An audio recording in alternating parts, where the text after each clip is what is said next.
Hello, everyone, and welcome to a new session with Rights and Responsibilities Awareness Initiative. Today, we are super lucky to have Rob Gill with us to talk about very important and sensitive issue to so many of us. Also, it's a topic that pretty unknown and a bit of mystery to several people here, which is the family mediation.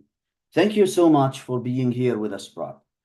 Well, thank you very much, Mr. Albuquerque, and I want to thank the entire team of RII for giving me the opportunity to connect with the community and to discuss a very crucial matter. As you mentioned, that it's so important to understand the aspect of family mediation. So, as you can see, that this my tagline is navigating family disputes with compassion and understanding. So, I'm just going to introduce myself. My name is Prab Singh Gill. I'm the partner with the Law Firm Advocates LLP, a licensed legal practitioner with Law Society of Ontario, and also a family mediator. And we are going to be discussing the family mediation awareness session. So today we'll explore a powerful tool that can transform the way family resolve disputes. It is called family mediation.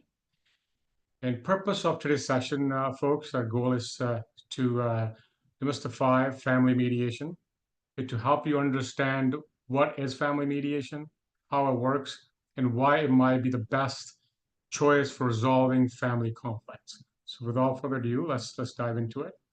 So what is family mediation? So it's a way of helping families resolving issues relating parenting, separation, and or divorce. It is a voluntary process, it is confidential, and meaning that all parties choose to be there, aiming for solution that works for everyone and all parties involved. Uh, Issues that can be mediated, as I mentioned, parenting plan. This is a vast topic in which we talk about with the participant about time, access, the holidays, and also the school scheduling, uh, as well as the special needs for the children, education, healthcare, who's going to take decisions, primary decisions, where children are going to live with the parties. So it is a collaborative approach where the parents take part and keeping the best interest of children. The other one is spousal support, child support, and division of property. There are more scope of family mediation, for example, marriage and cohabitation. That's basically the term of pre-nuptial agreement, a marriage contract or cohabitation agreement, which is crafted in detail with financial matters while living together and or on separation. The other one, it's very important to understand. It's called elder and intergenerational mediation. This helps family to resolve disputes between parents and children, so by providing tools for communication and understanding the needs and resolution. The second one, the third one is family business. So often seen that families may have a dispute within the family businesses, which they inherit. So this tool is phenomenal, and it provides an essence of open communication in regards to the valuation, establishment, recognition of the business, and the perhaps the empathy part of the business. Uh, let's talk about why consider family mediation. So, folks, imagine a space where you can express your needs and concerns, knowingly that you are being heard. So, a space where solutions are crafted together, collaboratively, not imposed. So, that is the essence of family mediation. This is the very reason that is uh, so important to understand that if there's any dispute before seeking the court avenue, consider family mediation because it takes away a lot of the stress, and we'll talk about it as we move forward. I really want to touch on the goals of family mediation. So first of all, ensure the safety of all family members. So what that really means that central to a family mediation is the paramount importance of safety for everyone involved. So the mediators are trained to recognize the signs of distress and to implement safety measures as needed. Also, in cases where there's a history of domestic violence or safety concerns, mediators take careful steps to ensure that the mediation environment is secure and all parties feel protected. The second is more focusing the attention towards the best interest of children. Children's well-being in the cornerstone of the family mediation when there are certain aspects, for example, history of non-communication, uh, the domestic abuse. So we always suggest parties that or the participant that have open communication and always keep children in your mind when making any decision, because any decision made by the parties can affect children. Um, Also, it provides an equal voice to participants. It's equal opportunity, opens a door for open communications and perhaps reconcile the gaps. Uh, Reduce emotional stress of the parties involved. Really important to understand that family disputes can be emotionally taxing. Uh, Mediations seek to, I would say, alleviate the stress by providing a structure yet flexible uh, in which the environment where emotions can be expressed constructively and empathy is encouraged. So you see how it is so empathetical towards the solution and understanding the need of the family. Whereas in court system, the parties are actually the decisions are imposed to the party, whereas the participants are in charge of the decision being made. Also, the reduction of financial cost of resolving a family dispute. So mediation is often often more cost effective than litigation. By facilitating direct communication and negotiation, mediation can lead to faster resolutions, significantly reducing legal fee and associate costs.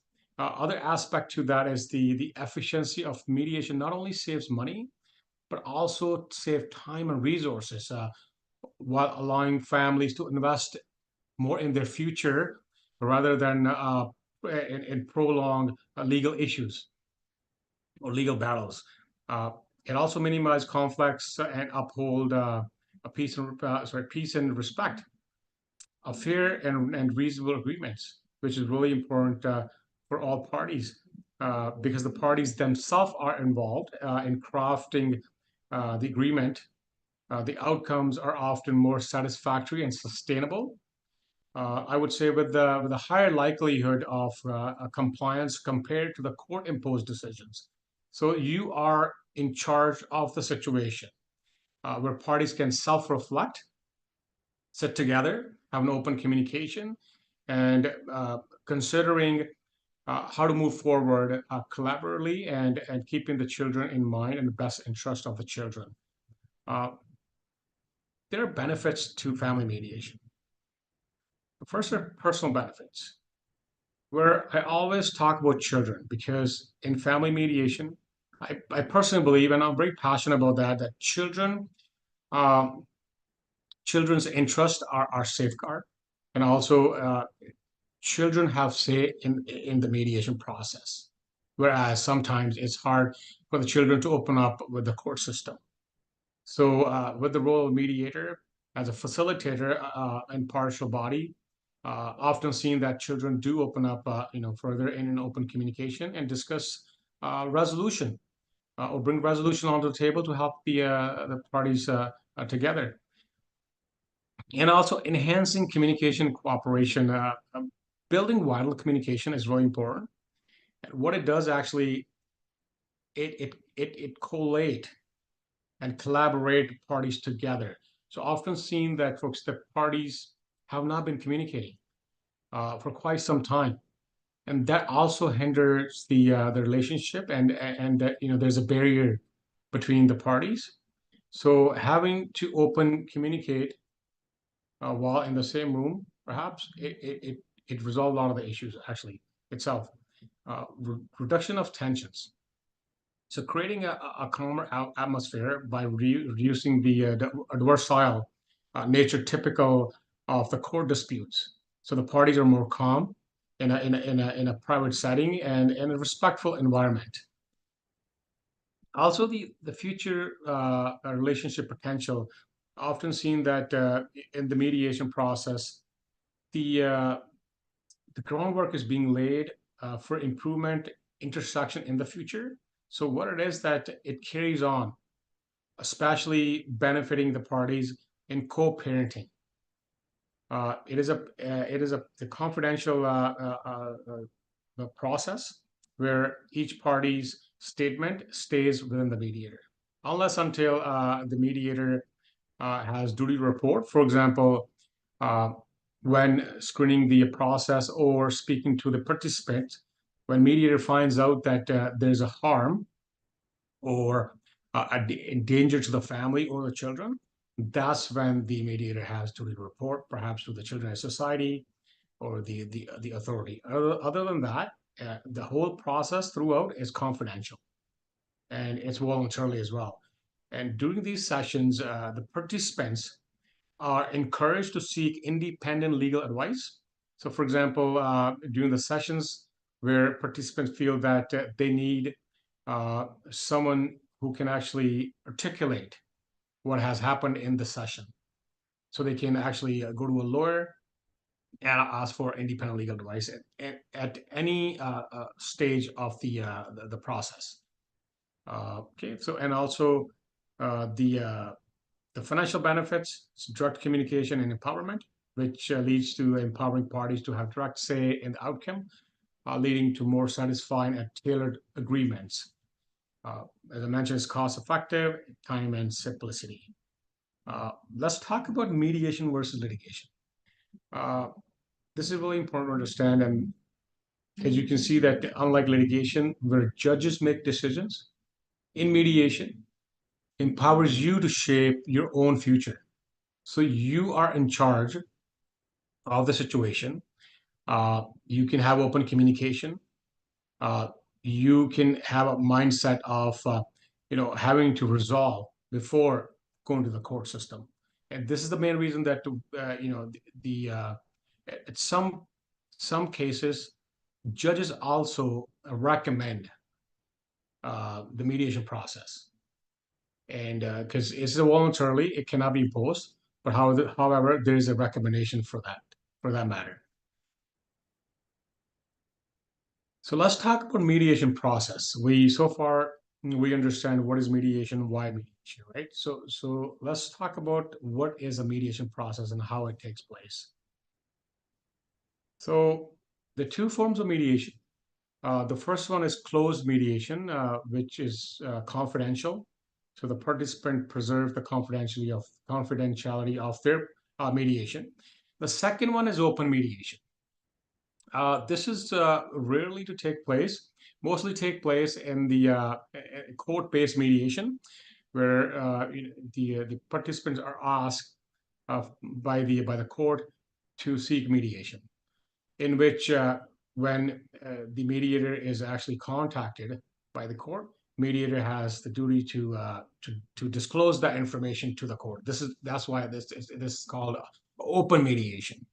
Normally, the court mediation, it's more of a ongoing adaptive approach where participants take place.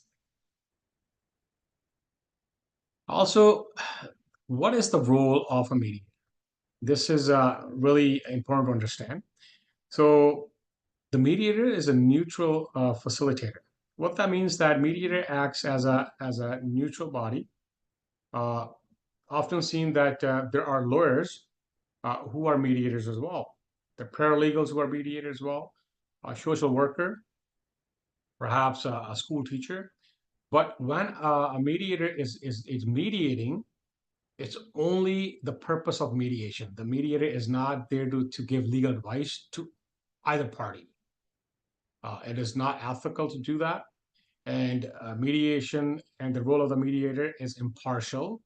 And oftentimes, you probably hear that mediation saying that the parties have the right to seek independent legal advice. So what happens that when the mediator is first contacted, the parties are being aware or disclosed about the mediation agreement. In the mediation agreement, these clauses are carefully crafted for the participant to understand the entire process, the confidentiality clause, the disclaimer, working in the best interest of children, being respectful, open to communication, disclosing the relevant information. For example, if there's been a domestic abuse at any stage, your financial disclosure and whatnot, and that's called the mediation agreement, in which the participant read carefully, and then if they agree to mediate further, they do so and they sign the contract, and then that's how this process starts. The second, well, this communication enhancer. The mediator's job is to improve communication between the parties. Where the breakdown, the communication barriers, clarifying misunderstanding, ensuring that everyone's voice is heard and understood. Conflict navigator. Another aspect is that the mediators are skilled in managing and de-escalating conflicts, helping parties to move from position of opposition to understanding and cooperation. Uh, the other aspect is creative solution seeker. So what that means that the mediator assists in exploring a range of solution, recommending, but not giving advice though. This is really important to understand, and the participants are in charge of their decision because it is a voluntary process, and participants can walk away any stage of the process and have the right to seek independent legal advice. Also, the mediator is a process guardian, which that means that oversees the process, ensuring it remains structured, balanced, and focused on constructive, forward-looking discussions. The other one I really want to talk about is the confidentiality navigation. That the mediation process and the mediators are skilled managing the confidentiality through the process. It's really important to understand, and also furthermore, empowering advocates. So what that is basically, mediators are also considered to be teachers, for example, giving the participant external resources or relevant resources. For example, if the mediator feels and or the participant declare the need of mental health counseling and or children counseling. So the mediator also provide resources which helps participant to enhance mental health, enhance probably better communication and whatnot. To me, I think this is the main reason I'm very passionate about this, because mediation, it has a humanitarian aspect to it. It is not about treating the participant as file. It's treating participant as human, understanding the unique needs of the families, understanding the intergenerational conflicts, and understanding the needs of culture, because we are a multicultural country, and we have amazing cultures living within the society. Understanding the cultures, their need, the practices is crucial for the mediator, and which will open up doors for many solutions in that context. So moving on to the mediation process, a step-by-step guide. So initial contact, your first contact with the mediator gives you the chance to discuss the mediation process, expect the outcomes, and at this point, the mediator will let you know that it is voluntary, voluntarily process and ask your consent to reach out to the other party and see if the other party wants to take, or participate in this voluntary process. If the other party does not want to participate, these matters will not go in mediation, because though both parties' consensus is extremely important. Pre-mediation, it is also known as a screening process. So what happens that the mediator will assess domestic violence, power imbalances in the relationship using various methods. The family mediator will attempt to identify whether family mediation is an appropriate process and if there's any need to implement strategies to ensure safety. For example, if one of the party is charged with any of the domestic violence events, so the mediator will come up a strategy to have both parties in shuttle mediation. So one party will be sitting in a separate room, whereas the other party.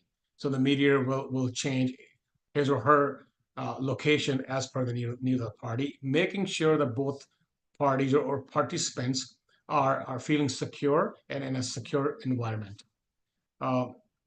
After that, there's information gathering, for example, in order to start a mediation sessions. The participants will provide disclosures. For example, if there's a domestic violence involved, financial disclosure, needs for the children, or what the matter is about.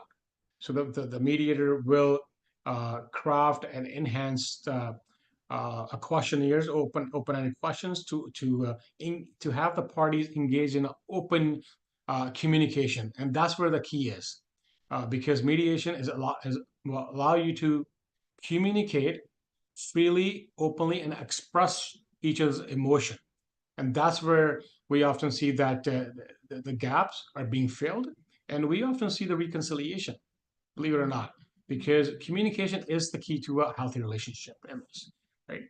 And then the actual mediation sessions start. So the mediator will facilitate impartially, leading to an agreement on issues outlined into the contract, and the parties are involved in most of in charge in discussions, and also making resolutory selection of the issues which were brought onto the table. And there's agreement drafting. After that, if an agreement is reached, it is documented in the shape of a memorandum of understanding, and or it's also called the mediation report. Each individual should take a memorandum of understanding to their own lawyer and for independent legal advice. So at this point, the process of drafting a separation agreement based on the memorandum of understanding begins. The participant lawyer will ensure that there have been complete financial disclosures, that the formalities of execution are in compliance with the Family Law Act. So now we move forward to the children aspect of it. And this is really important to understand. When children are involved, it takes place a totally different setting. So, my apology. So, when children are involved, the parties are encouraged to have a children-centered approach, keeping the best interest of the children. When we talk about what we really mean that the process takes a child-centered approach, prioritizing the children's well-being and the best interest of children above everything. The children are the center, the focused here, because when we speak about children, we speak about parenting plan, mental health, what affects them, and all that stuff, right? So this is important to understand. Also, the understanding the children's need. So mediation help parents understand and consider the unique needs, feeling, and perspective of the children, ensuring the decision reflect when what's truly benefiting the children, minimizing the impact of conflict. What that means that the process is designed to minimize the emotional impact of the family conflict on children, fostering a more amicable environment that supports their sense of security and stability. Parenting plan and arrangements. So, a key focus on crafting a comprehensive parenting plan that address custody, visitation, education, healthcare, and other aspects of the children lives in detail, encouraging cooperative and co-parenting. So what that means that the encouragement to the parents to work towards cooperative co-parenting strategies, which help the parents to communicate effectively and make joint decision in the best interest of children. So I always focus on voice of the child. So what it is that depending on the age of and maturity of the children, the mediators may find ways to give children a voice in the process.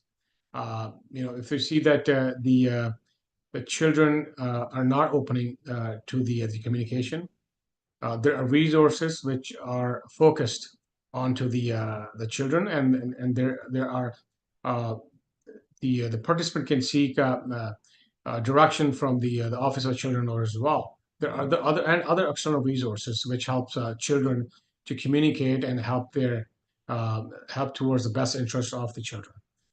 Also, the long-term family dynamics.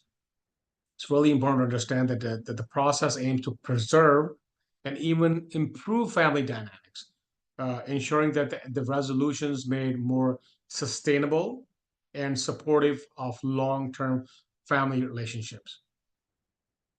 And now let's talk about preparing for mediation. So when the participants are about to contact a mediator, what they should be looking for and how to prepare. So the number one is identifying the nature of the issues that need to be mediated. For example, in a divorce and separation, uh, are we mediating for parenting plan, or are we mediating for the separation or divorce? For example, marriage and cohabitation, elder and intergenerational, or family business. So understand the issue in hand.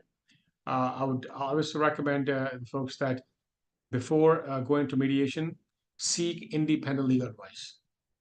The reason I say that, mediation may not work where the matter are involving severe mental health and severe domestic abuse.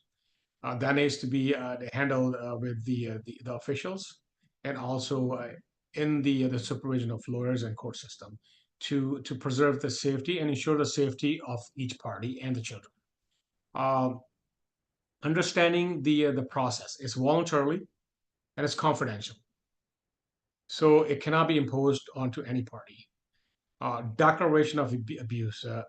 So the participant has a duty when contacting a mediator. Make sure to declare if there has been prior abuse or ongoing abuse, whether it's a financial, physical, emotional, psychological, or sexual. Uh, any abuse brought onto any parties needs to be disclosed. And that's the reason I say that, because at that point, mediator will uh, make a decision whether is this a this process can be mediated, and or if the mediator needs to involve uh, other specialists, for example, mental health specialist, perhaps a social worker, and a voice of the child. Because this is initial contact, more information the participant provide to the mediator, it will enhance the process and find more amicable resolutions to the process within the process. Uh, Also ensuring that there's no conflict of interest. So what I mean by that, has the mediator had a professional or personal relationship with any parties involved? It's really important to understand. If there has been such a relationship, mediator should disclose, and it determines if it would interfere with the ability of making decisions and or facilitating the mediation process. Arrange an introductory meeting. So what that means that you are comfortable using the mediation services. Make sure to establish whether there's a fee or for the introductory meeting and the legalities and the agreement. The retainer is fully explained to the participants who are willing to mediate. And I want to emphasize on that in mediation process, both parties pay 50-50.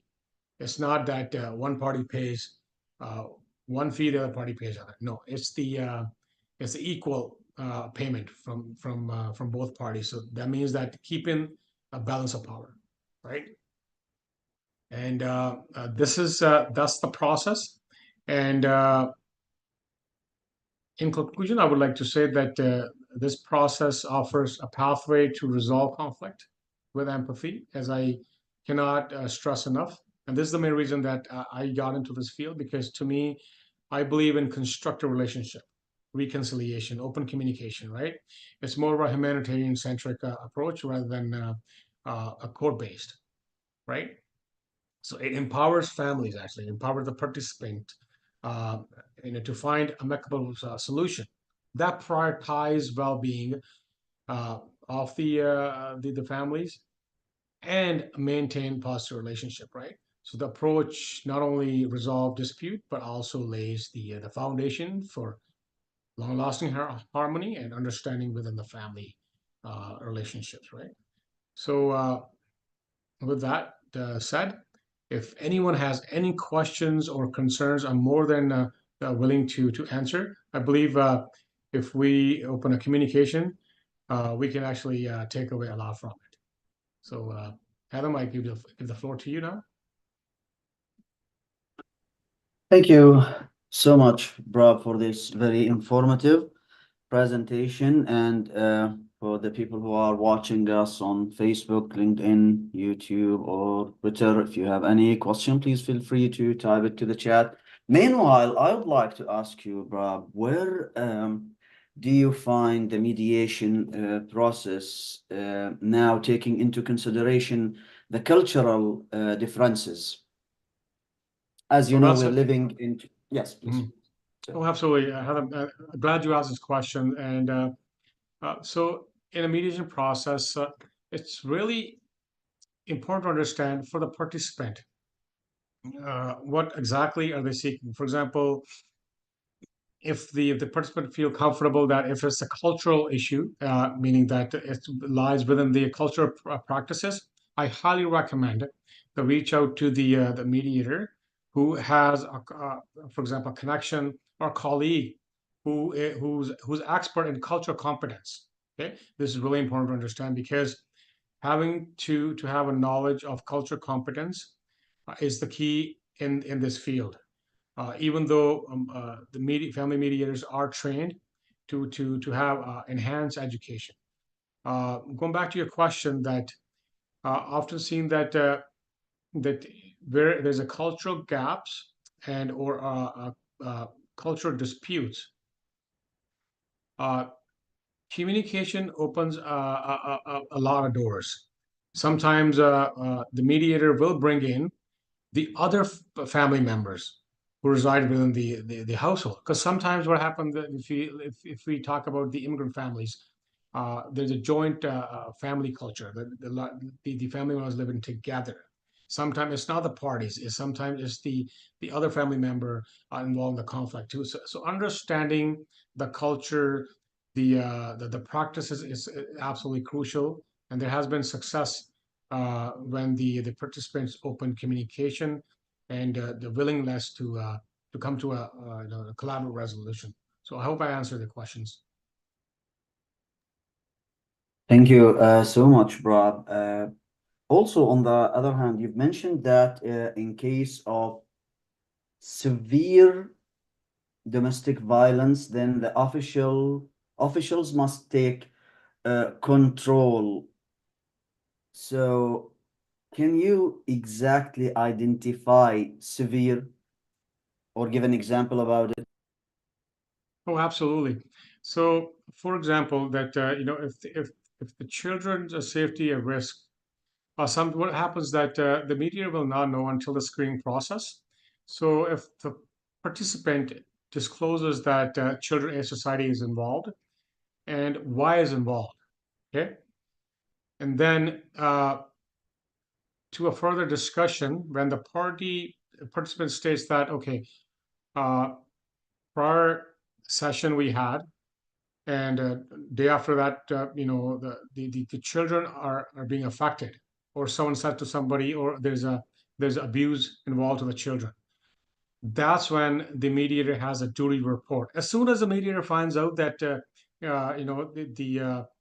the safety of the child or safety of any of the participant is in danger, then the mediator discloses to the official, for example, to the police, the children's society, and whatnot, right? Because you have to understand that the we have to ensure the safety. Actually, this is the key point, right? So mediation is a tool to resolution. But if someone's life is in danger, we have to look after that first, and then move on to the mediation process, right? So that's what I mean. Number two, if there's a domestic abuse to the extent that there's a restraining order of the person, and then the person is not allowed to speak to the party at all, right? And that cannot mediate, obviously. So there are other resources which can be adopted, right? Uh, the person can actually get order from the court if the participants can mediate. So that could also involve the court system as well. Thank you so much, Brab. Well, at the end of this presentation, I'd like to thank you for giving us all of this wonderful information. And we're always just trying to keep the community safe by educating people about the available resources. So thank you so much for being part of this. Well, thank you. And I want to thank RNF for their wonderful job, providing awareness in the context of rights and responsibility is crucial. And kudos to your team and kudos to you, Mr. Albuquerque. Thank you for having me. By all means. And for everyone, thank you so much for being here with us tonight. And we are looking forward to have you at another session with Rights and Responsibilities Awareness Initiative. Stay well and stay safe, everyone. Thank you. Have a good night.